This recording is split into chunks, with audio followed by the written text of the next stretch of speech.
Hey basketball guys, we have news. Let's go to more Los Angeles Lakers news, but first, don't forget to subscribe to the channel and leave a like.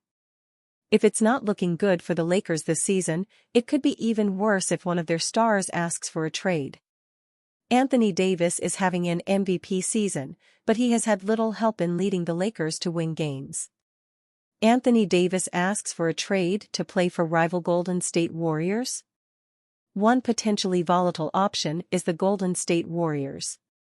It's no secret that the Dubs are looking to add some help next to Stephen Curry, and Davis could be the perfect fit.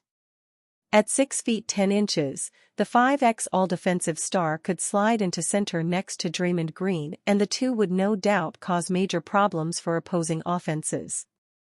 Paul Pierce believes Anthony Davis cannot win a title with the Lakers and wants him to leave them behind to ring chase for his final seasons. In a segment on the KG Certified podcast, Boston Celtics legend Paul Pierce gave some bold advice to Lakers big man Anthony Davis. Amid the franchise's ongoing struggles, Pierce urged Davis to force his way because he could no longer compete for a title with the Los Angeles Lakers. Paul Pierce, you can trade D'Lo too and get some draft picks and just let them roll. Kevin Garnett, hell no. Laker Nation ain't going for that. Paul Pierce, AD is still good, so do him justice and give him an opportunity to go somewhere and play for a title because it's not happening in LA. Trade him to Miami for something. Davis, 31, was drafted first overall in 2012. After 7 seasons with the New Orleans Pelicans, he forced his way to the Lakers in the summer of 2019 in exchange for Lonzo Ball, Brandon Ingram, Josh Hart, and multiple draft picks. In his first campaign as LeBron James' sidekick, Davis thrived in the frontcourt with averages of 26.1 points, 9.3 rebounds, and 3.2 assists per game on 50.3% shooting. But ever since that 2020 bubble run, which saw LA bring home their 17th championship, it's been downhill for the purple and gold.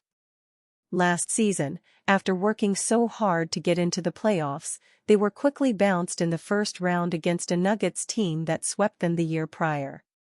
And now, despite a new coach and surprising contributions from rookie Dalton Knecht, the Lakers are mediocre at best with a 13-12 record, 10th in the West. As LeBron James nears retirement, the title window is gradually closing for the Lakers. If Davis wants to win another championship, he may be better off leaving before the last of his best years are wasted on an uncompetitive Lakers team. As for where Davis might go, that much is still a mystery. As a max-level superstar in his early 30s, turns 32 in March, it somewhat limits where he can go that would make sense.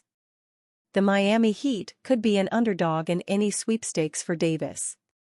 They've been involved in many trade rumors this season, and it indicates the franchise is open to making some major changes. What if, instead of trading Jimmy Butler, the Heat added more pieces around him to make one last title push? Davis would be a seismic, albeit expensive, option for them. As it stands, there are many teams that could put Davis in a better position to win a championship. The Lakers just aren't built for the future, and by the time that number 23 retires, possibly this summer, they'll be on the path to a major rebuild. Davis doesn't deserve to spend the last of his prime in that sort of environment, and Paul Pierce says he should consider cutting ties once and for all. Lakers facing tough reality as LeBron James' impact wanes in year 22. If you look at the plus-minus numbers, it's clear that LeBron James has, in a sense, handed over control of the Lakers to Anthony Davis, as written in an in-depth piece by ESPN's Dave McMenamin. Not only has he become the team's second-best player in his 22nd season, but if we're being honest, James has also become the Lakers' least effective player. This season, the Lakers are a stunning -129 when LeBron is on the court, the worst on the team by a wide margin. Meanwhile, the team performs much better when he's off the floor, posting a +42. It's hard to ignore how dramatic the contrast is. LeBron recently took an extended break for personal reasons, using the time to rest his sore left foot. According to coach J.J. Redick, sitting out Friday's loss to the Minnesota Timberwolves game gave James 8 days to recover, which is not a bad deal considering he only missed 2 games in total. On the surface, LeBron's individual numbers are still impressive, 23 points per game on 49.5% shooting, along with 9.1 assists and 8 rebounds. Those are remarkable figures for someone in their 22nd season. However, his recent struggles paint a more concerning picture. Over his last 13 games, James has racked up 66 turnovers, the most in any 13-game stretch since joining the Lakers. Before going 6-for-11 from three-point range in a loss to Atlanta, LeBron had gone a miserable 4 for 34, 11.8% from beyond the arc. One solid performance doesn't erase the struggles that came before it.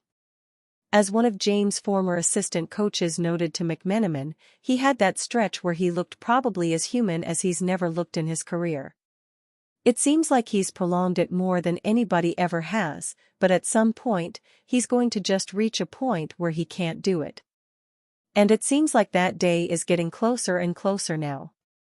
Despite this, Miami coach Erik Spoelstra still believes James' size, strength, and basketball IQ could keep him playing at a high level for another decade.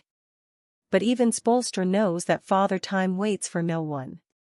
Though James can still turn it on, it's clear his physical ability isn't what it once was. The statistics back up this decline.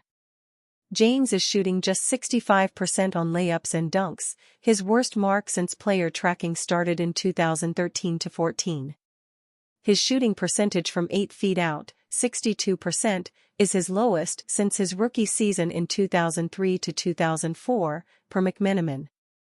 These aren't mere slumps, they are signs of a player whose explosiveness is fading. As one Eastern Conference scout pointed out, when he just wasn't knocking down shots from the outside, and with him not being as explosive as he once was, he's going to struggle if he can't play with the threat of his shot. One Western Conference scout was even more blunt, saying the Lakers' struggles go beyond LeBron's stats. They will go nowhere if Redick and staff don't find a way to challenge him beyond his historic numbers, the scout told McMenamin. The supporting cast is always going to follow his lead. When they have these horrible games, it's a reflection of him being able to cruise and still get great stats. They can't cruise.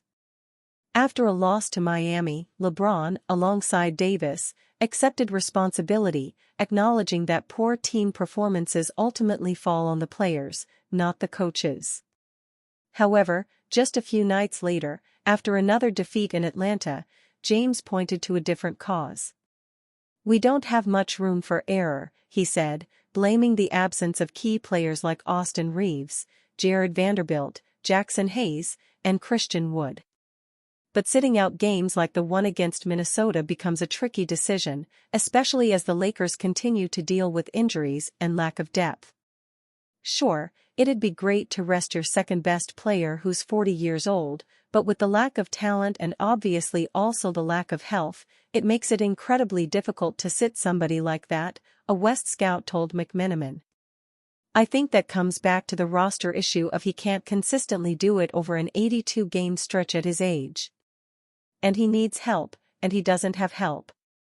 As LeBron tries to navigate this delicate balance of health and performance, it's clear, the clock is ticking, and the Lakers will need more than just his numbers to make a real playoff push. At some point, even James will have to confront the reality of age and its inevitable toll. Report: belief around NBA is Lakers want to trade for center and point guard. With depth an issue, inside sources believe the Lakers will look for a center and point guard on the trade market to help improve the roster. Trading season unofficially begins on December 15, when players who signed contracts over the summer will be able to switch teams.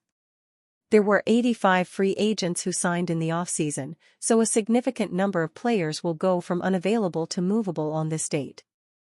With the market opening and the Lakers looking like buyers, ESPN's Tim Bontemps and Brian Windhorst wrote about what the Lakers want to acquire ahead of the February 6 trade deadline.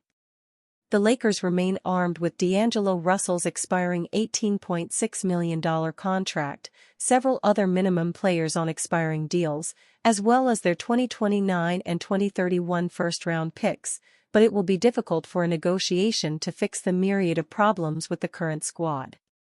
That's led to a belief among rival scouts and executives that the Lakers would love to find a point guard and a center to fill out their roster, though adding both, with the team's limited assets, won't be easy.